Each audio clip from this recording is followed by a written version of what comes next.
Hey everybody and welcome to NWR TV. My name's John Reardon and today we are going to take a look at a few different versions of Majora's Mask. Now you may notice this does not include the 3DS version. That's because that version is not a port of the original N64 code, but rather a complete remake. So we're not going to look at that version. If you want to see comparisons of that version, there actually already are a couple of them here on this channel, so you can go look at those.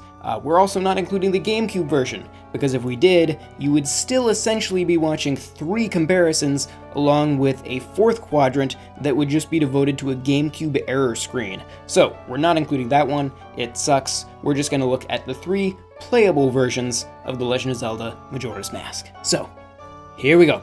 Before we start, I do need to give a quick thank you to Nicholas Bray, who provided the N64 footage for this comparison. He has a modded N64, so he can actually do native HDMI output, which is super helpful and gives us a nice clean capture.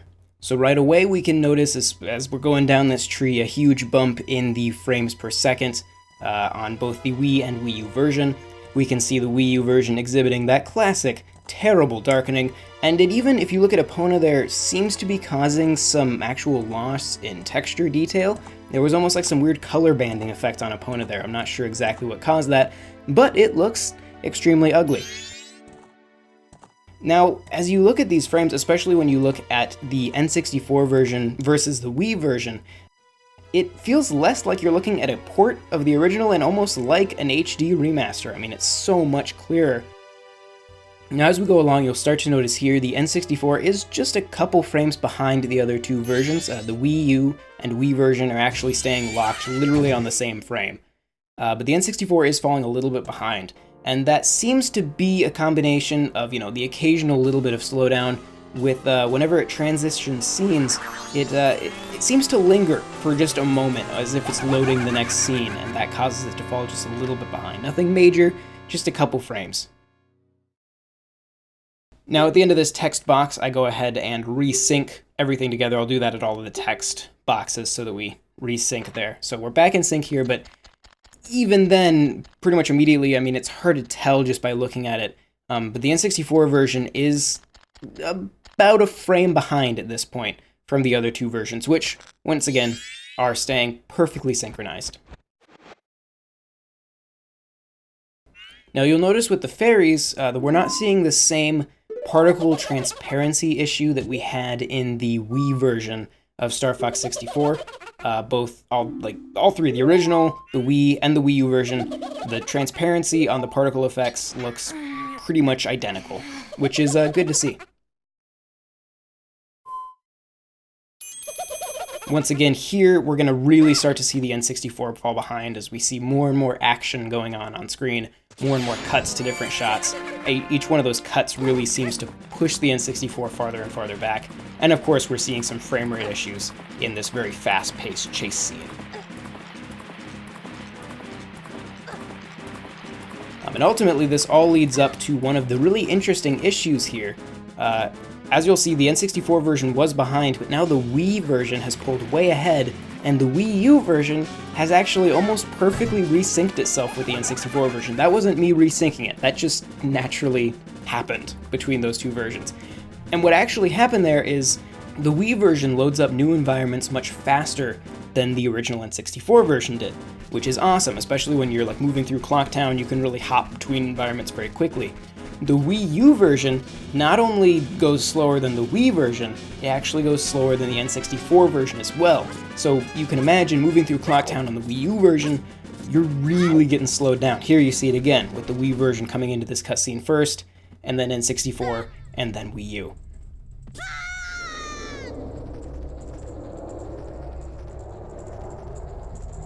Now these shots of the neon floating masks really show you just how dark the Wii U version is, and how really vibrant and great looking the Wii version is. Now I should note with the speed, unlike in Star Fox where the speed was happening, or the speed up for the Wii U version and even the Wii version, it was actually during gameplay, and I felt affected gameplay, and made the game a little bit awkward to play on the Wii U, and actually caused some control issues on the Wii U. The frame rate issues and speed issues on Majora's Mask are purely performance. Nothing affects actual gameplay. The game is legitimately just running much better on the Wii. It loads faster, but all the animations and everything are playing at the same speed. The game is running essentially at the same speed, just better at that speed. And that causes it to, get a little ahead as we, cut between shots and whatnot. Obviously, this scene with all of the early kind of motion blur effects really slowed down the N64 version. The Wii version doesn't have a problem. The Wii U version falls a little bit behind as it had to load into this new environment, but once it's there, holds pretty steady.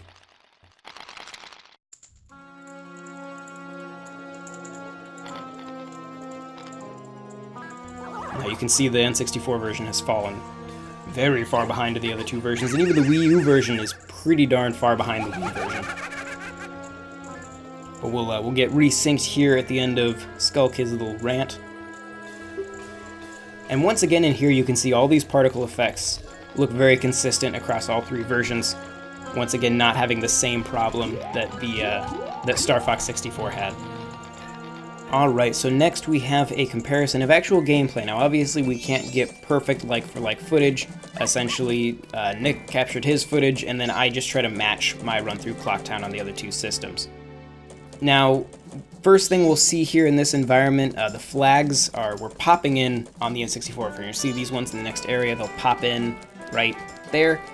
Those loaded up immediately on the Wii and Wii U version. There was no weird pop-in issues on those, and we see this a lot throughout the entire game. Environmental details like that, things like trees, rocks, stumps, those flags, they load up pretty much immediately in the Wii and Wii U version, whereas they only load up once you get close to them in the N64 version. This doesn't carry over into NPCs, into enemies. They all load up pretty consistently across all three versions. Now here again, you're going to see the Wii U version fall very far behind. What's interesting is when I started this video, obviously I started Nick's N64 capture a little bit ahead of my Wii capture so that I could, follow him through. And what I found is that I was actually catching up to him in the Wii, and so I would occasionally have to kind of slow down to keep them all in sync. But the Wii U version, I was falling very far behind trying to keep up with the other two versions, just because of how long those black screens are as you move from one area to the next, and I actually had to kind of cut through some areas to try to keep up, but even then, we're still falling way behind. This next shot I only have the N64 and the Wii U version to compare, because I already passed this point on the Wii version, but pretty much just better frame rate is the only major difference there. Now in a moment, later on in this, we'll see some more of that environmental pop-in that I just talked about in the previous comparison. But first we see one of the really interesting differences, and that comes in the mountains that we'll see on the edge of Snow Peak once I turn to look toward those. On the N64 and Wii U version, they look essentially the same. But as you'll see on the Wii version, something about the texture isn't actually loading in right. They look very gray and washed out. Now, I'm not sure exactly what's causing this. I assume that it's one of probably two things. A lot of textures, especially environmental textures in games, there'll be like a black and white image file used for a texture, and then a color assigned to it to give it, its hues. So it could be that the color isn't loading up or not loading up correctly, or it's not the right color or something like that that's giving it that kind of gray look.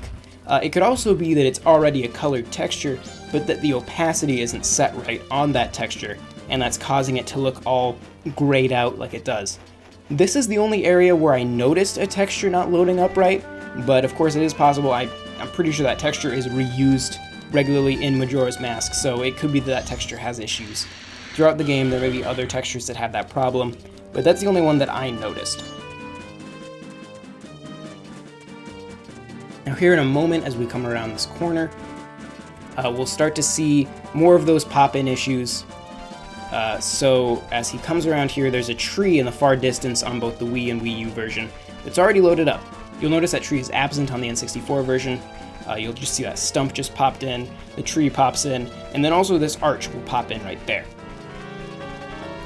All of that stuff was already loaded in the Wii and Wii U version, so obviously a much more kind of visually pleasing experience overall, assuming you don't mind the darkness of the Wii U version.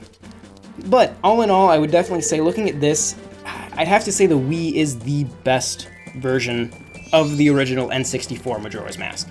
Obviously, the 3DS remake is fantastic. It does move some things around, make some changes for better or for worse. But if you're looking for the original N64 experience, I would say the Wii is the definitive version of that experience. It doesn't have the frame rate issues the original had, runs at a higher resolution, all the colors and everything match great with the original. There is that, some texture issues going on, but nothing that actually affects the gameplay. And most importantly, when you're moving through areas like Clocktown where you're constantly loading into new environments, the Wii version does that very quickly and feels like a much more seamless experience, whereas the Wii U actually really drags in those times and makes it a much worse experience. But all that being said, be sure to subscribe to Nintendo World Report TV to see more videos like this. If you haven't seen our comparison of Star Fox, you can go watch that. It was the last one, and it's great. It's a lot of fun. Go check that out. If there are other games like this that you want to see compared in this way, let me know down in the comments, and we can try to make it happen.